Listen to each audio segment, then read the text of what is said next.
Qu'est-ce qui distingue les États-Unis des autres pays de la planète? Est-ce la concentration des richesses ou la prévalence de la pauvreté?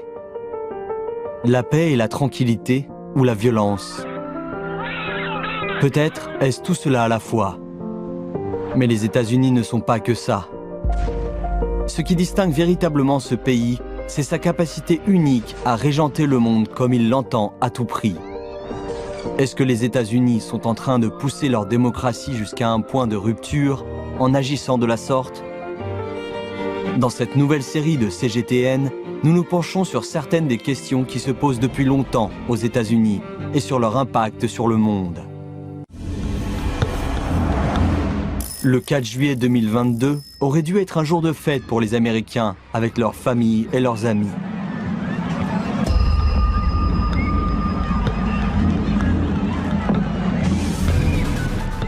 Pourtant, il a été gâché par une fusillade de masse qui a laissé toute la population physiquement et mentalement traumatisée.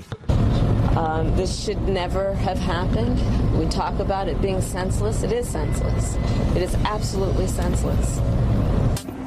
Ce jour-là, Robert E. Crimo III, âgé de 21 ans, a ouvert le feu sur un défilé de la fête de l'indépendance à Highland Park, dans la banlieue de Chicago, faisant 7 morts.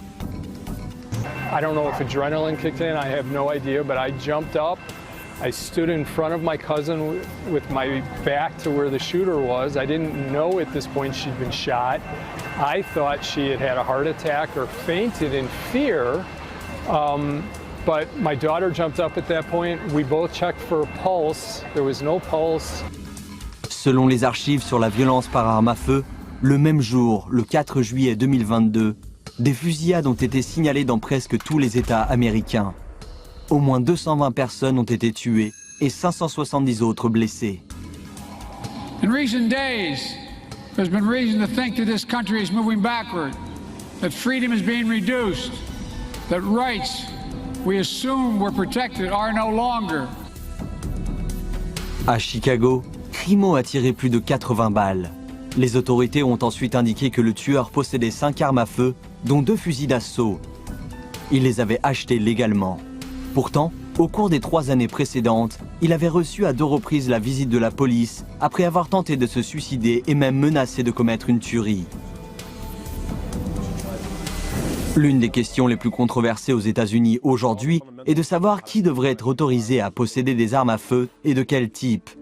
Les démocrates sont principalement favorables à un contrôle strict des antécédents judiciaires des acheteurs afin de vérifier leur casier judiciaire et leur santé mentale.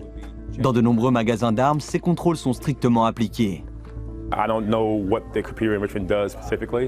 It has nothing to do, I don't think it has anything to do with your credit report. It's more your criminal background. I don't know, I put the information in there, I hit enter, I wait 20 seconds, I look at it, and if it's approved, you're good to go. Cependant, on estime que dans au moins 40% des cas, les armes sont vendues sans que les antécédents judiciaires de l'acheteur aient été vérifiés. La loi fédérale exige que les vendeurs d'armes agréés procèdent à des vérifications. Mais dans la plupart des États, les armes sont vendues en ligne par des vendeurs non agréés dans des expositions d'armes à feu, sur des marchés aux puces et dans le cadre d'arrangements privés, ce qui rend impossible les contrôles. C'est ce que l'on appelle le vide juridique de la vente d'armes. You could be somebody who has a felony conviction, who has been convicted of domestic violence, who is a fugitive from the law, who is in the country illegally. If you're in one of these categories, in many states, you can buy a gun from a private seller without going through a background check. That's a big loophole, and it's something that a lot of policymakers and advocates are really putting a lot of focus on closing. A lot of people out there, whether they're selling online, whether they're selling at gun shows, who claim to not be in the business and therefore not required to run background checks. And millions of guns are being sold that way. In most states, if you want to buy a gun from somebody who's just a private individual, maybe selling from his private collection, you do not need to undergo a background check. Personne ne peut dire comment Crimo a réussi à passer la vérification d'antécédents judiciaires. Mais ce n'est peut-être pas si important. Après tout, le fait est que les États-Unis sont un pays qui compte un plus grand nombre d'armes à feu par ses citoyens que tous les autres pays, Si vous voulez vraiment une arme, vous pouvez en obtenir une.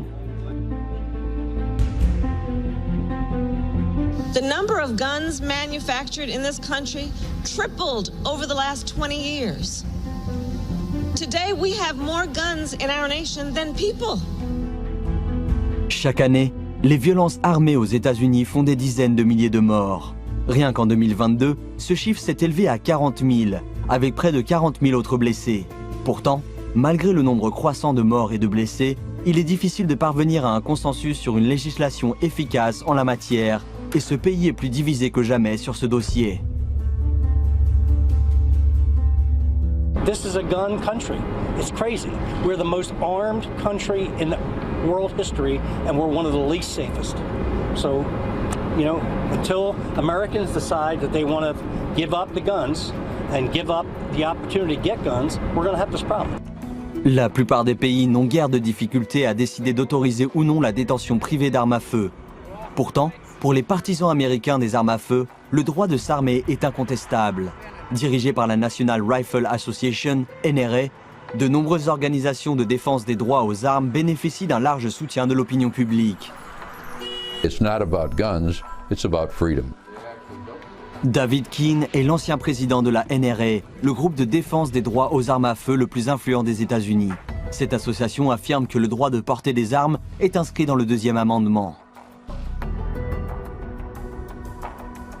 Our mission statement is to protect the Second Amendment and the rights of Americans to keep and bear arms, which is guaranteed in the Second Amendment of the Constitution. Le deuxième amendement, adopté en 1791, est une garantie constitutionnelle du droit des Américains à posséder et à porter des armes. C'est le principe sur lequel est fondée l'Association nationale des fusils et il est clairement affiché à l'entrée du Musée national des armes à feu. The Second Amendment in full, the text is a well-regulated militia being necessary to the security of a free state, the right of the people to keep and bear arms shall not be infringed. Now that's in the Bill of Rights, so it's a constitutional guarantee that everybody has. Mais ces dernières années, alors que la violence armée est devenue hors de contrôle, l'interprétation du deuxième amendement et sa protection de la possession d'armes à feu suscite un débat où aucun des deux camps ne peut l'emporter. But unless the makeup of the Supreme Court is changed, the presumption now in this country legally is that I have a right to a gun, and that if the government wants to deny me that right, they better have a pretty good reason for doing so. Les groupes chargés du contrôle des armes accusent les partisans des armes à feu, dont l'Association nationale des fusils, d'être non seulement motivés par la protection du deuxième amendement, mais aussi par celle de leur propre influence politique et sociale. So for American politicians, one of the most important goals is to make sure that they get reelected. The National Rifle Association is organized in such a way that they have voters in every congressional district, and they're organized in every congressional district and in every state, and they're willing to show up at the meetings that politicians hold with their constituents. They're willing to vote solely on this issue. We send to our members a little orange card that grades their candidates. And our members and the people that look to us for leadership trust us. And they say, if this fellow is somebody who supports the Second Amendment, we'll vote for him. And if he doesn't support the Second Amendment, we won't. Dans le système électoral complexe des États-Unis, la tactique de l'Association nationale des fusils est simple mais efficace. NRA's 5 million members and America's 100 million gun owners will not back down, not now, not ever. I assure you that.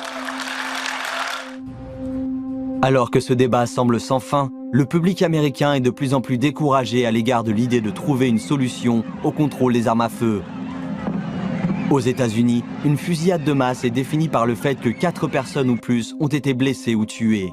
Selon les statistiques des archives de violence par arme à feu, en 2014, il y a eu 273 fusillades de masse, un chiffre qui a plus que doublé en 2022 pour atteindre 647.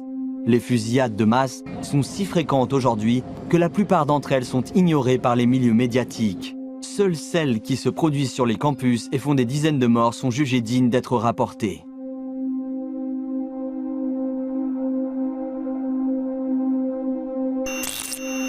Il y a environ une décennie, un jeune homme s'est introduit dans l'école primaire Sandy Hook, dans le Connecticut. Il y a tué 20 enfants.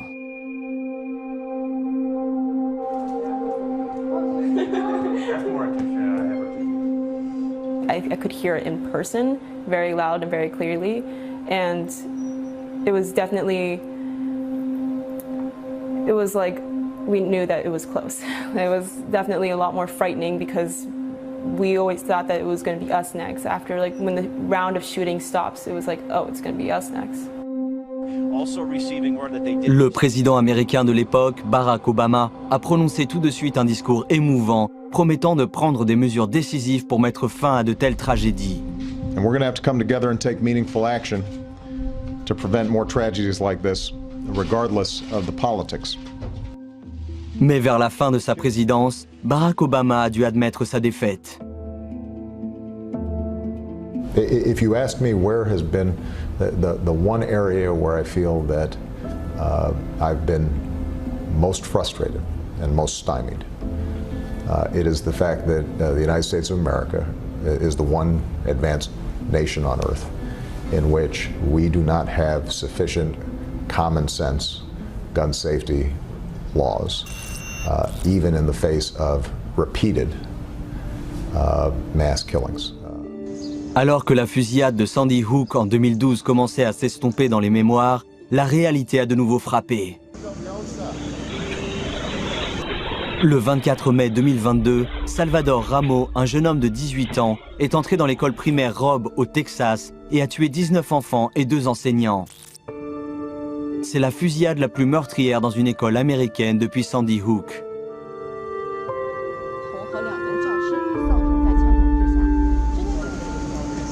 I would pick him up at the school drop-off at his grandma's house at 4 o'clock after school. But that day, no more.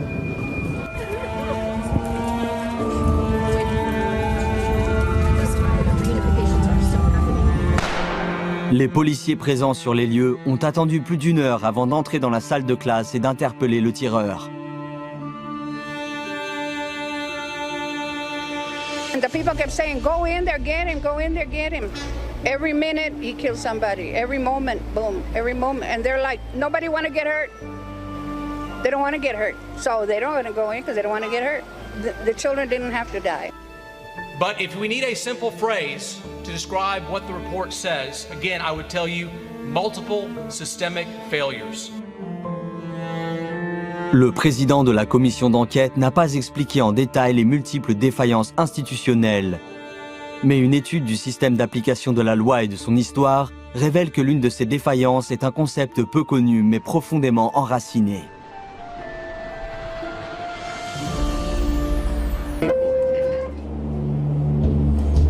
My name is Joseph Lozito. I'm an assistant treasurer at David Geffen Hall Box Office at Lincoln Center. And on February 12, 2011, the New York media dubbed me the New York Subway Hero. Le 12 février 2011, Joseph Lozito, âgé de 40 ans à l'époque, a été pris dans une folie meurtrière dans le métro de New York. I almost died that day. It was probably about 8:45 in the morning, and I had just arrived at Penn Station. I sat down in the first car, right behind where the engineer is. 2 police officers got on the subway, and normally when police ride the subway here, they stay in the car. They usually stand by the doors when they're going station to station. This day, they went in with the engineer, which seemed odd, but I didn't really give it much thought. As we start going, a man just appears from my left. He goes to the door, he bangs on the door to get to the engineer's compartment, and he says, "Let me in." And on the other side of the door is Officer Terrence Howell. Terrence Howell says, "Who are you?" Lorsqu'il a rencontré Lozito, Gelman était déjà traqué par la police, soupçonné d'avoir causé 4 décès. NYPD gets a 911 tip that Gelman is on the subway in Manhattan. People were running and screaming and saying, get to the back of the train, get to the back of the train. Terrence Howell says, "Who are you?" The man says, "I'm the police." Terrence Howell says, "You're not the police." Doesn't let him in, doesn't open the door. Howell était l'un de ces deux policiers qui se sont confrontés à Gelman dans le métro. Au moment critique, cependant, ils ont choisi de se protéger. Terrence Howell knew full well he was talking to Maxim Gelman, the man he was there to arrest. Didn't do anything, didn't come out, did nothing, saved his own hide by staying in there, jeopardizing a subway full of innocent people. He chose not to do his job that day, he chose to save himself. Incapable d'entrer dans le compartiment de pilotage, Gelman s'est retourné et a remarqué Lozito. He reaches in his jacket, he pulls out an 8-inch knife, looks me in the eye, and says, "You're gonna die, you're gonna die." And he takes the knife and he plunges it right into my face here.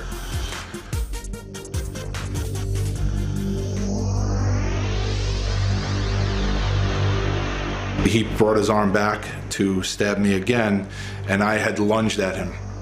And while I had my arms wrapped around him, that's when he was stabbing me in the head. I'm hearing him going, The third time he tried to stab me, I was able to grab his wrist. I slammed it down, the knife popped out. Dès que Gelman a perdu son couteau, les deux policiers sont passés à l'action. And right then and there, and only then and there, the police emerged from the engineer's compartment and they tapped me on the shoulder and they said, "You can get up now, we got him."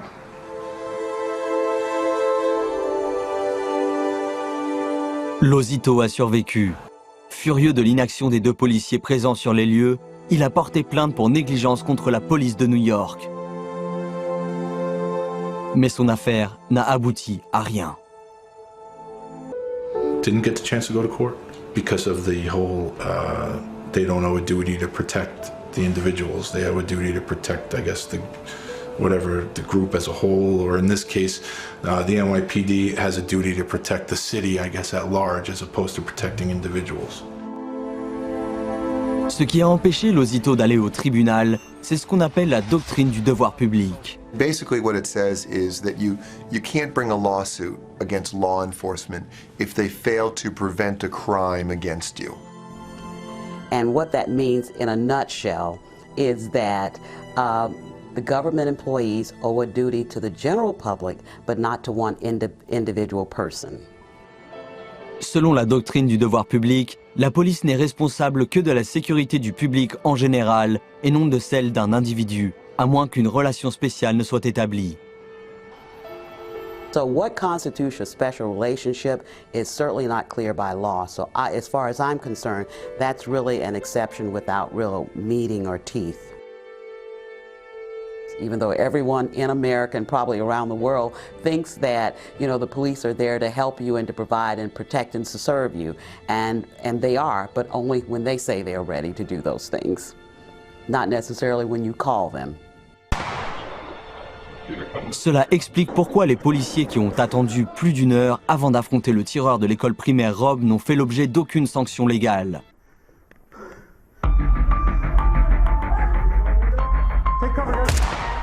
Cela peut aussi expliquer pourquoi Lozito et des millions d'autres Américains choisissent de posséder une arme à feu. I never take the presence of law enforcement as something that would make me feel safer anymore. We are always taught that if you have trouble, you call the fire department or the police, certainly for a 911 situation. When 911 doesn't respond, what are you supposed to do? D'après une étude réalisée en 2021 par l'Université de Chicago, 46% des ménages américains possèdent au moins une arme à feu. Cela équivaut à plus de 80 millions d'Américains dont la décision de posséder une arme à feu indique qu'ils pensent que le système qui devrait les protéger ne fonctionne pas. I may be biased, but the justice system, to me, is a joke.